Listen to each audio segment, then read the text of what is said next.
एक गांव में रहने वाली सुनीता नामक महिला अपनी सास के साथ रहती थी। उनकी सास अमृता बहुत चुपचाप थी और हमेशा अपने नियमों और सिद्धांतों में विश्वास करती थी। वह अपने घर का काम करती थी और बहू को भी उसी तरह काम करने को कहती थी।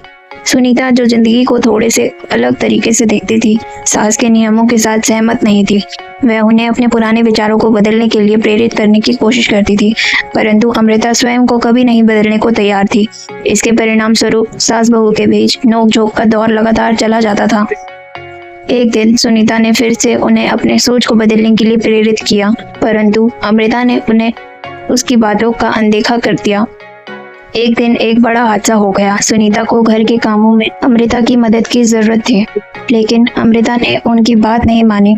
इससे उनकी बहस और नोकझोंक और भी बढ़ गई। लेकिन फिर भी जब घर के बाहर एक अचानक चाय की दुकान में आग लग गई, तो सुनीता ने अपनी सास की मदद की।